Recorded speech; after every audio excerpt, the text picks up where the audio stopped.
Hey y'all, welcome to Recover by Christ. I actually want to give you guys a bit of a testimony on this one. I talked in my last episode about dealing with grief. It was actually a pretty long episode for me. I'm trying to keep it around 15 minutes, but I feel like we processed what grief looks like, and I really did a couple laps around the application of what I was trying to inform. I want to actually share with you how I got there.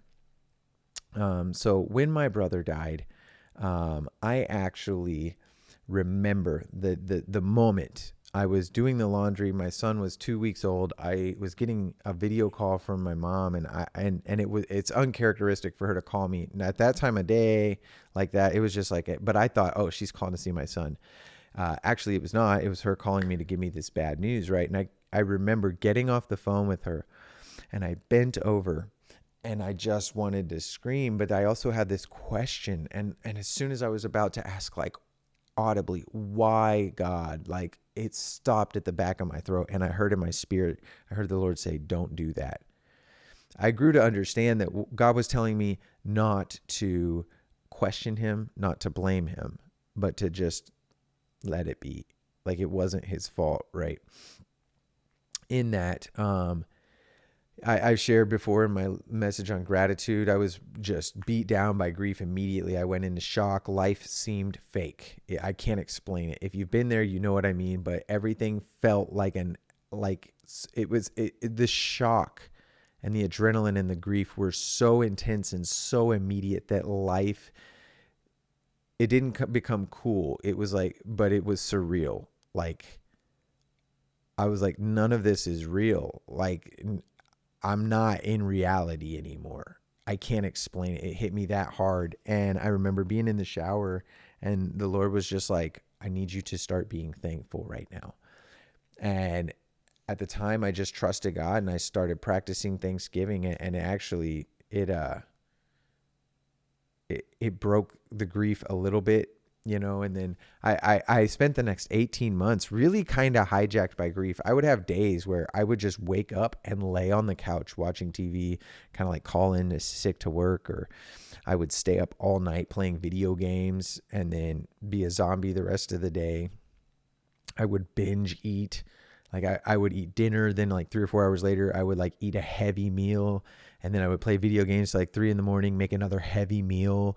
Like, it was insane. I literally, I was already putting on weight, but I put on like 30 pounds just in grief weight. And one of the things that I would do is I was just escaping reality and numbing. And I learned the hard way that I should have been running to God and not questioning God or looking for God to change anything, just looking to be with God, like just being with God, But what happened was I started having these outbursts of, like, I guess what you would call anger. I wasn't like physically aggressive, but like my wife and I would fight. And I remember it was actually on my brother's last birthday last year. My wife and I were fighting. She wanted to go to an event. I did not. I needed to stay home and decompress, but she really wanted me to be there. And on the way there, I just kind of blew up, and I was like, I can't, like, you don't, like, we just started fighting, right? I get out of the truck and I walk home, and she goes to the event. And then I talk to my mentors and tell them, and they kind of get me through the moment. And then they set up a session. They're like, hey, I want to do a session with you and deal with this grief. And then we go and we do this session, and they minister to me. We talk about grief a little bit. And one of the things was, I was like, my mentor was like, it's been 3 years. It's not healthy the way you're grieving. This isn't of God. It's kind of what he was saying. I mean, I'm paraphrasing, and I was like, how so? And he was like, God doesn't want you so broken and out of control with this. And I was like, well, I think God's using it to make me a better person. I understand pain and grief and loss and all of these things much better than I ever did. And he was like, okay, do you think God needs you to be stuck and trapped under the weight of grief to do that? And I was like, well, no, but that's what he's doing. And he's like, okay, I'm trying to tell you, and this is what he's telling me. He's like, I'm trying to tell you that God doesn't need the grief to create that within you. God will do that within you out of love.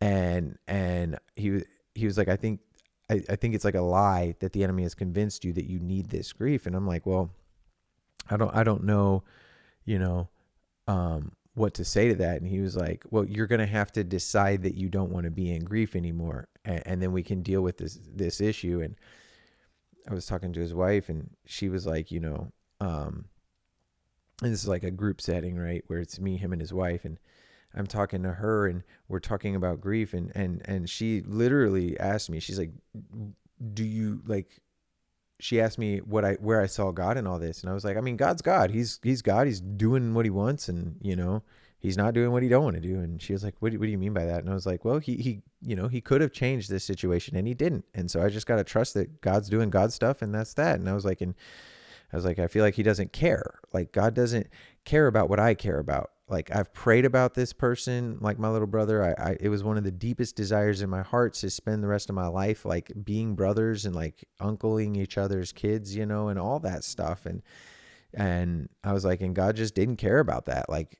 all he needed to do was change one variable, and it would have been okay. Like, literally the car that hit my brother could have been, a foot to the left or to the right, and my brother probably would have been fine.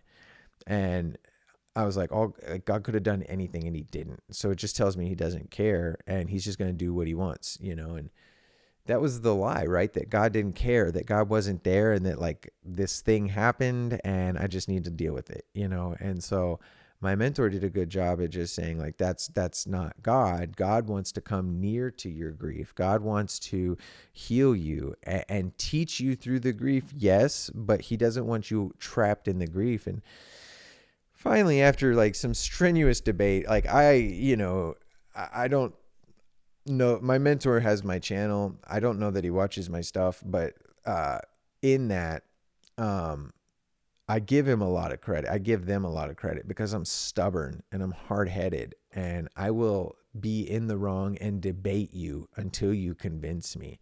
And they debated me. They hung in there for like 45 minutes, like debating grief. And one of the things I think another thing the enemy had sold me is grief was a way of holding on to the relationship. By having grief, I was in a weird way keeping my brother alive. And if I let go of the grief and I quit feeling that way about grief, then somehow I was going to forget about my brother, and I was going to quit loving him, and I was going to quit being a good brother. And I'm supposed to let the grief wreck me. And that's a lie. Like, the grief wrecks me, yes, but it doesn't rule me. And so what happens is they finally get to me, and they're like, do you want to, like, point blank, I can't, like, my mentor, he's stubborn too. And he was like, well, I don't know what to tell you. He's like, until you're ready to let go of grief and quit defending this spirit of grief and giving it permission, I can't do anything. And that was I'm paraphrasing, right? And I was like, I don't know. Fine. If you say I got a spirit of grief, like, I got a spirit of grief, let's get rid of that, because I don't want that. And he was like, okay. And then he was like, kind of at his end, I think, because he was like, I don't know how to get you to the next level. And I feel like you're just saying what you're supposed to say. And his wife was like, I want to pray for you. And we did a prayer session, and as she's praying, I like close my eyes, and she does not do guided meditation. I love my mentors because it's all about Jesus and the word. And so she just was like inviting the Lord in, and she was asking the Lord to make his presence known and stuff like that. And I see myself, like, it was crazy. Now this isn't astral projection. It was like in my imagination, in my spiritual eye, if you will. I saw me coming down over the house I was in when my brother died. And I was like looking through, like, aerial through the roof of the house. And I could see all the way into the basement. And then I see me almost like hunched over, and it's in that moment where I know where I am in my mind as she's praying. I'm listening to her, and I'm in my mind, I'm looking at me at the moment where God says don't do that, and I'm bent over. And in that moment, I don't know if that was God or not, because what happens in that moment is, as she's praying, I'm coming into agreement. And then this didn't happen in real life, but it happens in my spiritual mind as she's praying. I lean up in that moment, and I just scream, and next thing you know, it zooms out, and now I'm looking outside the house, and I can see in the attic. I can feel it in my spirit, like there is something trapped in the attic. And she's praying again. She's like, I command you, spirit of grief, to be gone. This man belongs to Jesus. He's not in agreement with you. She's like praying all this stuff. Just and she's in, like, they're anointed for this. This is their forte, deliverance ministry and stuff, and working out strongholds and bringing people to the refuge of God. And so she's doing her calling, and I'm in agreement. And then I just feel like this. It happens all in a moment. I just feel this break, almost like the roof of that house got broken off, and now I'm looking at a neighborhood, and as I do that, I hear the most loud but deep, blood-curdling man scream, like, "Ugh!" But it was like, I can't explain it. And I knew in that moment that was a spirit of grief, grieving as it was being kicked out of me. And I just remember feeling bad for the spirit of grief, like, oh my gosh, to live like that, my entire existence is feeling that. And I just keep rejecting it, right? I'm like, I do not, I rebuke that, and we get through the prayer, and I tell them some testimony. I'm like, hey, this just happened when you were praying. And from that moment, grief has never gotten out from under me. I grieve, don't get me wrong. Like at Christmas, my family, like, we sit in a circle and we all open presents one after another. And it used to be between my little sister and my wife was my brother. And when it went from my sister to my wife this year, I just about lost it, because I'm like, there was supposed to, like, there's another person, like I felt the emptiness, but it didn't ruin my Christmas. Because in that, I'm like, God, I miss him. And then I look, and my son's going bonkers over like this train set my mom got him. And I do what I taught last week, which is John 14, where I engage fellowship like Jesus did. And I just look at my son, and I just like kind of drink the tears, if you will, out with my eyes. And I just go to playing with the train. And I'm like, my brother's not here. But I can't be vacant for my son. I can't be vacant for my wife, for my sister, for my mom, for my father. Like, I can't be vacant to these people. And so that is what getting delivered from the spirit of grief looked like for me. And hindsight being 2020, I want to give you some cues to watch out for. And this is how I know I was in a spirit of grief. And I learned how it worked because I was in agreement with it for 18 months, every single hour of every day. The spirit of grief does three things. It actually talks about it in Colossians. I think it's Colossians like 1:20 something. I think it's 22. Paul says that you being alienated in your heart, or being alienated, hostile in mind, and engaging in evil deeds. I have it in good faith that that's a stronghold. Paul is giving us the blueprint for a stronghold with that. And it starts with having a heart, because alienated, if you look in the Greek on this, it's disconnected from fellowship and intimacy. It means estranged. So when you're alienated from God, you're disconnected from fellowship. You're actually estranged to God in that moment. That's in your heart. I don't know God in this. I'm not going towards God, and I'm estranged from God. So I'm alienated in my heart. So the first thing grief does is it creates disconnect between you and God. And that's where I say, I'm not too sure, but I kind of think when I heard in my spirit that day when my brother died, when I was like getting ready to ask God, and it said, don't do that. It was disconnecting me from God. It was putting an estrangement there. Like, now I'm not allowed to talk to God about this. It's disconnecting me from fellowship and intimacy, because God says, like, come together, like, come to me, right? Come to me when you're weary, I'll give you rest. He says in Lamentations, come and let us reason, right? And so there's this space where we're supposed to carry these burdens to God, right? And in that moment, something in my spirit was like, don't carry this burden to me like that, And I think it's a blessing that I didn't challenge God, but in the same moment, I think that might have been where the grief came in. And I think that's why the testimony when I was getting prayed for started there. Like that's when the spirit of grief got its hand in the door. And so anyways, if you here's some cues that you're dealing with a spirit of grief. You are alienated from God, and then you are hostile in your mind, which means anything that's spiritual, that draws near to God, anything that meets the flesh or that meets the spiritual needs, and anything that walks peaceably with others. Like there's a hostility in your mind. For example, when I was trapped and under the oppression of the spirit of grief, you couldn't do right by me. Whether you were family or friends, it didn't matter. You couldn't do right by me. For example, I got mad at family members for not grieving the way that I thought they should. There were people who didn't show up when I knew that the drive was close enough, and I took that personal. I'm like, you couldn't make a 3-hour drive, And then I would get mad at the people who did show up. I'm like, you don't seem to care. Or I would get mad at people who these, I want to be clear, none of these people did anything wrong. Like grief is crazy. Like I know the people who didn't show up were probably at home broken and didn't want to come out and be seen that way.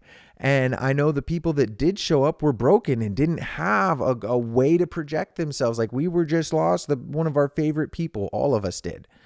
And in that, like, I also remember people who were acting super wrecked, and I'm like, you didn't love him like that. You didn't know him like that. And then I would see people who were acting like they didn't care. And I'm like, why aren't you grieving? And I'm like, grief is hostile. Any stronghold is hostile. And in that, my wife would try to be like, you're not praying and reading the Bible as much. And it's like, I'm just tired. Like I'm hostile. I don't want to talk to God about it. And then when I do talk to God, it's literally hostile. It's like I take God hostage in an odd way. I'm like, fix this, explain yourself, and if he doesn't, I'm like, see, you don't care. Like I'm alienated, I'm estranged, and I'm hostile. And then I'm engaging in evil deeds. And so what it ended up being for me was I was estranged in my heart. I didn't see God in the grief, and I was hostile. I wasn't drawing near to God in the grief, and I was actually becoming externally hostile. Like I was hostile minded towards those around me. And then the evil deeds was I literally gave myself to a spirit of gluttony. I think I explained it in this episode or the last. I literally would eat, like no exaggeration, like 3 or 4 dinners. I was binging TV shows. Like I would watch like a whole season of a show in a day. Escapism. I got a newborn son and a wife and a job, and I'm calling into work so I can lay on the couch and watch Netflix and sit there in a pit of despair. Binge eating Pizza Hut and McDonald's, binging TV shows. And then when my wife would come home, I would stay up all night and play video games, and I would just ignore everything. And then like I was just chronically unavailable. That was the evil deeds. I'm gluttonous. I'm divisive. I'm quarrelsome. I'm irritable and angry. I'm selfish. I'm stuck in this mode of escapism that keeps me running to YouTube and video games and movies and music. And I don't have I've got tattoos, bro. But I was going to the tattoos for comfort. The pain was oddly soothing when I was so deep in the grief that the pain was soothing. And it got the adrenaline pumping, and it was weird. It was like working out. Like I blew some steam off. And in that, my point is, I was seeking comfort and solace in the things of the flesh, not the things of God. That's why they were evil deeds. I was running from God and to the thing. And that's idolatry. Video games are not going to take you to hell by themselves. But when God is saying, come to me and I will give you rest, and I say, screw you, I'm going to go play a video game, that becomes idolatry. And I was doing that. And that's how I know it was a spirit of grief. And so in closing, I just want to point out, I want to merge these two. The message from last week and the message from this week. Grief is a natural thing. You're going to grieve. There are healthy ways to do it. There are unhealthy ways to do it. And then there are strongholds you can build through it. I would like to ask you, if you are dealing with grief, or if you know anyone around you dealing with grief, to encourage the refuge of God through the grief, to encourage people running into the Lord and letting him guide them through the grief, rather than sedating with the flesh or being soothed by a spirit. The thing about the spirit of grief is it sells you a false sense of comfort. You think that it's supposed to be this way, and that you're somehow being good to the person who died by holding on to this grief. You learn how to do what the grief says in a way, and it makes the grief more tolerable. And that's the binge eating, the video games, the alienation of the heart, the hostility of the mind, and the engaging evil deeds. And the spirit of grief feels more like a low hum at the back of your mind when you're obeying it. But when it feels like rearing its head, it's there. And it's always at the drop of a dime, because the spirit is in agreement with you right now. Natural grief is not like that. Natural grief comes and goes through the connection points, and you're able to process and express and then engage the world around you in a way that doesn't shut down the grief and a way that doesn't shut down the world around you. And that is when you know that your grief has been recovered by Christ and not recovered by a spirit of grief or recovered by the flesh. And I want that for you. Be blessed.